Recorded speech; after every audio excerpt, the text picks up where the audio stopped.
കരാർ പാലിച്ചില്ലെങ്കിൽ ഇസ്രായേലിൻ്റെ അതിർത്തിയിൽ സൈന്യത്തെ വിന്യസിക്കുമെന്ന് ഈജിപ്ത് ഇസ്രായേലിനെ ഭീഷണിപ്പെടുത്തി. കഴിഞ്ഞ ദിവസമാണ് റഫ അതിർത്തിയുമായിട്ടുള്ള കരാർ വ്യവസ്ഥ പാലിക്കാതിരിക്കുന്ന സമയത്ത് തങ്ങൾ അറ്റകൈ പ്രയോഗിക്കുമെന്ന് ഈജിപ്ത് ഇസ്രായേലിനോട് പറഞ്ഞിരിക്കുന്നത്. ഇതോടെ ഈ മേഖല സംഘർഷപൂരിതമായിരിക്കുന്ന ഒരു സാഹചര്യത്തിലേക്ക് നീങ്ങുന്നതിൽ ഇസ്രായേലിലും കടുത്ത പ്രതിഷേധവും പ്രതിസന്ധിയും ഉണ്ടായതിൻ്റെ അടിസ്ഥാനത്തിൽ കരാർ വ്യവസ്ഥ പാലിക്കാമെന്ന് ഈജിപ്തിനോട് ഇസ്രായേൽ ആവശ്യപ്പെടുകയും ചെയ്തു. വിഷയം ഇതാണ്: റഫ അതിർത്തി തുറന്ന് പ്രവർത്തിക്കുമെന്ന് ഈജിപ്തിൽ കൂടിയിരിക്കുന്ന ഉച്ചകോടിയുമായി ബന്ധപ്പെട്ട് 22 രാജ്യങ്ങൾ സംയുക്തമായ രീതിയിൽ കരാർ വ്യവസ്ഥ ചെയ്തതാണ്. ഇസ്രായേൽ ഇത് അംഗീകരിക്കുകയും ചെയ്തു.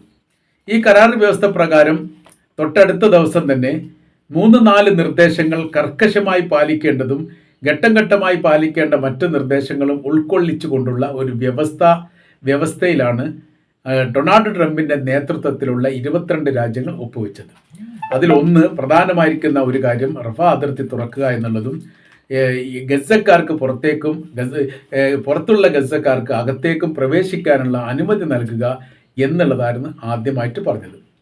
രണ്ടാമത്തെ വിഷയം എന്ന് പറയുന്നത് പാലസ്തീനികൾക്ക്, അതായത് ഗസക്കാർക്ക് ആവശ്യമായിരിക്കുന്ന ഭക്ഷ്യധാന്യങ്ങൾ നൽകാനുള്ള വാഹനങ്ങൾ തടസ്സപ്പെടുത്തുന്നത് ഒഴിവാക്കുക, സ്വതന്ത്രമായ രീതിയിൽ അവർക്ക് പ്രവേശിക്കാനുള്ള അനുമതി നൽകുക. മൂന്നാമത്തേത് മെഡിക്കൽ സംബന്ധമായിരിക്കുന്ന കാര്യത്തിനോ മറ്റോ സഹായങ്ങൾ നൽകണമെങ്കിൽ അത് തടയാതിരിക്കുക. ഇത്തരം പ്രധാനമായിരിക്കുന്ന കാര്യങ്ങളാണ് ആ കരാർ വ്യവസ്ഥയിൽ പറയുന്നത്. രണ്ടാമത്തെ ഘട്ടത്തിലാണ് ഇസ്രായേലിൻ്റെ ഈ ഹമാസിൻ്റെ നിരായുധീകരണവുമായിട്ട് ബന്ധപ്പെട്ട വിഷയത്തെക്കുറിച്ച് രണ്ടാം ഘട്ടം ചർച്ച നടത്തിക്കൊണ്ട് തീരുമാനിക്കാം എന്ന് വ്യവസ്ഥ ചെയ്തത്. അതിനിടയിൽ തന്നെ പൂർണ്ണമായിരിക്കുന്ന ബന്ദിമോചനം കഴിഞ്ഞതിന് ശേഷം കൊല്ലപ്പെട്ടിരിക്കുന്ന അല്ലെങ്കിൽ മരണപ്പെട്ടിരിക്കുന്ന ബന്ദികളുടെ മൃതദേഹങ്ങൾ മോചിപ്പിക്കുന്നതുമായിട്ട് ബന്ധപ്പെട്ട വ്യവസ്ഥയും ആ കൂട്ടത്തിൽ പറഞ്ഞതാണ്. അതിലേറെക്കുറെ അന്നത്തെ കരാർ പ്രകാരമുള്ള ബന്ദി കൈമാറ്റങ്ങൾ, അതായത് മരണപ്പെട്ട മൃതദേഹങ്ങൾ കൈമാറുന്നതുമായി ബന്ധപ്പെട്ട് ഏറെക്കുറെ പൂർണ്ണതയിൽ വരുത്താൻ വേണ്ടിയിട്ട് ഹമാസിന് സാധിച്ചു. നിലവിലെ സാഹചര്യത്തിൽ ഒരു മൃതദേഹം മാത്രമാണ് ഇനി ശേഷിപ്പുള്ളത്. ബാക്കിയെല്ലാം നൽകുകയും അത് ഇസ്രായേൽ സ്വീകരിക്കുകയും അത് അവരുടേതാണെന്ന് അവർ സ്ഥിരീകരിക്കുകയും ചെയ്തു. അതോടുകൂടി ആ വിഷയം അവസാനിച്ചു. എന്നിട്ടും റഫ അതിർത്തി തുറക്കാതെ അവരവിടെ കാവലിരിക്കുന്ന പ്രവൃത്തിയാണ്. റഫ അതിർത്തി എന്ന് പറഞ്ഞാൽ നമ്മൾ മുൻപ് പറഞ്ഞിട്ടുണ്ട്, ഗസയിൽ നിന്ന് പുറത്തു പോകുന്ന പാലസ്തീനികളുമായി ബന്ധപ്പെട്ട് 3 അതിർത്തി ഭാഗങ്ങളാണുള്ളത്. അതായത് ഈ ഗസയിൽ നിന്ന് പുറത്ത് പലസ്തീനികൾക്ക് പോകാൻ വേണ്ടിയിട്ടുള്ളത്. അതിലൊന്ന് ഗസയും ഈ ഇസ്രായേലും തമ്മിലുള്ള അതിർത്തി പങ്കിടുന്ന പ്രദേശം. അതായത് ഗസ കഴിഞ്ഞതിന് ശേഷം പിന്നെ ഇസ്രായേലിൻ്റെ അതിർത്തിയിലൂടെയാണ് ആദ്യത്തെ ഒരു ഡോർ ഉള്ളത്. അതിലൂടെയാണ് വാഹന ഗതാഗത സൗകര്യ കാര്യങ്ങളൊക്കെ നടക്കുന്നത്. രണ്ടാമത്തേത് ഗസയും ഈജിപ്തും തമ്മിലുള്ള ഈ അതിർത്തി പങ്കിടുന്ന പ്രദേശമാണ്. അതിലൂടെ ജനങ്ങൾക്ക് മാത്രമേ പ്രവേശിക്കാനുള്ള അനുമതിയുള്ളൂ. മൂന്നാമത്തേത് നേരിട്ട് കൊണ്ട് എമർജൻസി സാഹചര്യങ്ങളും ചുറ്റുപാടുണ്ടാകുന്ന സമയത്ത് ഇസ്രായേലിലേക്ക് പ്രവേശിക്കാനുള്ളതാണ്. അത് വടക്കൻ ഗസയുടെ ഭാഗങ്ങളിലാണ്. ആ മേഖല പൂർണ്ണമായ രീതിയിൽ ഇസ്രായേലിൻ്റെ കൈവശത്തിലുള്ള പ്രദേശമാണ്. ഗസ കഴിഞ്ഞാൽ പിന്നീട് ഇസ്രായേലാണ് വരുന്നത്. അങ്ങനെയാണ് ആ രീതി വരുന്നത്. 3 വാതിലുകൾ അല്ലെങ്കിൽ പുറത്തേക്ക് പോകാനുള്ള 3 മാർഗങ്ങളാണ് യഥാർത്ഥത്തിൽ ഗസയുമായിട്ട് ബന്ധപ്പെട്ടുള്ളത്. ഈ 3 മേഖലയിൽ ഒന്ന് ഈജിപ്തും ഗസയുമായിട്ടുള്ളത് പാരമ്പര്യമായ രീതിയിൽ തന്നെ അവർ തന്നെയാണ് കൈകാര്യം ചെയ്യുന്നത്. എന്നാൽ യുദ്ധം വന്നതോട് കൂടിയിട്ട് ഈ മേഖല ഇസ്രായേൽ പിടിച്ചെടുത്തു. ഇപ്പോൾ ഈജിപ്തിൻ്റെയും ഗസയുടെയും അതിർത്തിയുമായിട്ട് ബന്ധപ്പെട്ട ഈ എമർജൻസി വാതിൽ പോലെയുള്ള ആ മേഖല ഇപ്പോൾ ഇസ്രായേലിൻ്റെ കൈവശത്തിലാണ്.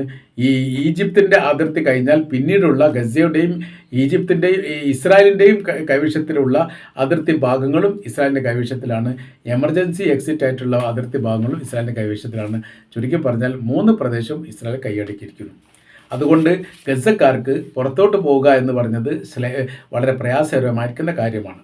ഇങ്ങനത്തെ ഒരു ശ്വാസം മുട്ടി ജീവിക്കുന്ന ഒരു പരിതസ്ഥിതിയിൽ ഇടപെട്ടുകൊണ്ട് ഈജിപ്ത് ഇത്തരം വിഷയം ഉണ്ടാവുകയാണെങ്കിൽ തീർച്ചയായിട്ടും തങ്ങൾ അതിർത്തി മേഖല കേന്ദ്രീകരിച്ചുകൊണ്ട് സൈന്യത്തെ നിർത്തുമെന്ന് പറഞ്ഞു. ഇതിന് മുൻപ് അങ്ങനെ നിർത്തിയിട്ടുണ്ട്. 30,000-ഓളം സൈനികരെ ഇസ്രായേലിൻ്റെ അതിർത്തിയുമായിട്ട് ബന്ധപ്പെട്ട് സിനാ മരുഭൂമിയുടെ മേഖലയൊക്കെ ബന്ധപ്പെട്ട് ഇങ്ങനെ നിർത്തിയത് ഇസ്രായേലിന് വലിയ രീതിയിലുള്ള ഭീഷണി ഉണ്ടായ കാര്യമാണ്.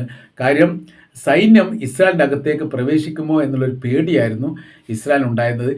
967 അറബ് ഇസ്രായേൽ യുദ്ധവുമായിട്ട് ബന്ധപ്പെട്ട് ഇതേ ഈജിപ്താണ് ഇസ്രായേലിനെതിരെ യുദ്ധം നടത്താൻ വേണ്ടി നേതൃത്വമായിരിക്കുന്ന പങ്ക് വഹിച്ചത്.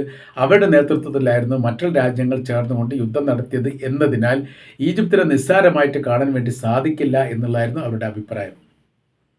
അങ്ങനെ നോക്കുന്ന സമയത്ത് അവരെന്ത് ചെയ്തു, ആ പ്രശ്നത്തിന് പരിഹാരം ഉണ്ടാക്കാൻ വേണ്ടിയിട്ട് വളരെ പൊടുന്നനെ തന്നെ ഇസ്രായേലിൻ്റെ സൈനിക മേധാവികളും ബന്ധപ്പെട്ട അധികാരികളും ഈജിപ്ത് സർക്കാരുമായിട്ട് സഹകരിച്ചുകൊണ്ടാണ് ആ വിഷയത്തിൽ റഫാദ് അവരുടെ സിനാ മരുഭൂമിയുടെ ആ ഭാഗവുമായിട്ട് ബന്ധപ്പെട്ടുള്ള ഒരു വിഷയം, അതിർത്തിയുമായിട്ട് ബന്ധപ്പെട്ട വിഷയമായിരുന്നു അന്ന് ഉണ്ടായിരുന്നത്.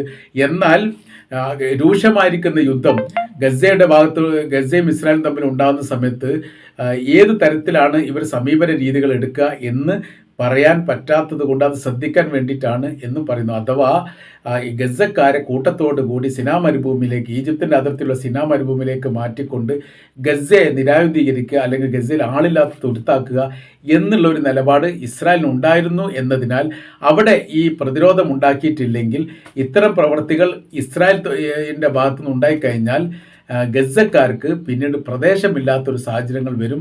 അതിനെ തടയാൻ വേണ്ടിയിട്ടാണ് ഈ പ്രവൃത്തി ചെയ്തത് എന്ന് അന്ന് തന്നെ പറയപ്പെട്ടിരുന്നു. ഇപ്പോഴത്തെ സ്ഥിതി എന്ന് പറഞ്ഞാൽ കുറച്ചും കൂടി സങ്കീർണമായിരിക്കുന്ന വിഷയമാണ് ഉള്ളത്. കാര്യം എന്ന് പറയുന്നത് ഇസ്രായേൽ കരാർ വ്യവസ്ഥകൾ എല്ലാം ലംഘിക്കുന്നു. അപ്പോൾ 500-ലധികം തവണയെങ്കിലും ഈ കരാർ വ്യവസ്ഥ ലംഘിച്ചുകൊണ്ട് ആക്രമണം നടത്തി എന്നുള്ളതും കരാർ വ്യവസ്ഥയ്ക്ക് ശേഷം ഏകദേശം 300ഓളം പാലസ്തീനുകളെ കൊലപ്പെടുത്തി എന്നുള്ള റിപ്പോർട്ടുമാണ് ആധികാരികമായിട്ട് തന്നെ പുറത്തു വരുന്നത്.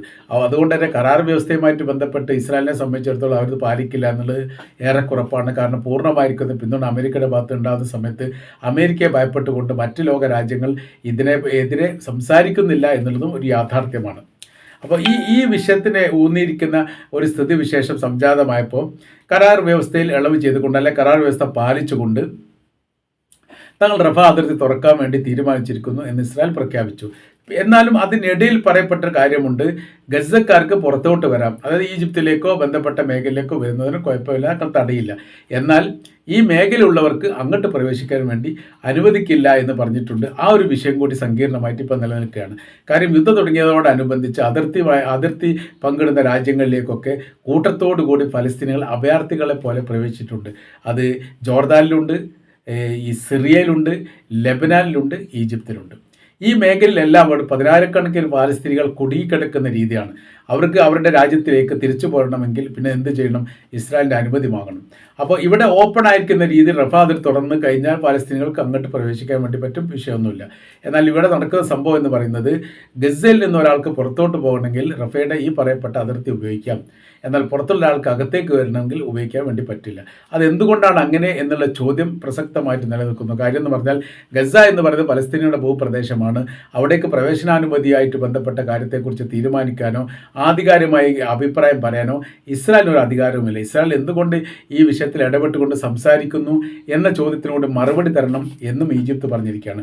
അപ്പോൾ ഒരു ഭാഗം ഇപ്പോൾ തുറക്കപ്പെട്ടിരിക്കുന്നു, ഇനി മറ്റൊരു ഭാഗം കൂടി തുറക്കാനുള്ള വലിയ ശ്രമങ്ങൾ തങ്ങൾ നടത്തുകയാണ് എന്നാണ് ഈജിപ്തിൻ്റെ ഭാഗത്തു നിന്നൊക്കെ നിലപാട് വന്നിരിക്കുന്നത്. പല ഘട്ടങ്ങളിലും ഈജിപ്തിൻ്റെ നിലപാടുമായി ബന്ധപ്പെട്ട കാര്യം ഗസക്ക് വല്ലാത്ത രീതിയിൽ ആശ്വാസം ഉണ്ടാകുന്ന കാര്യമാണ്.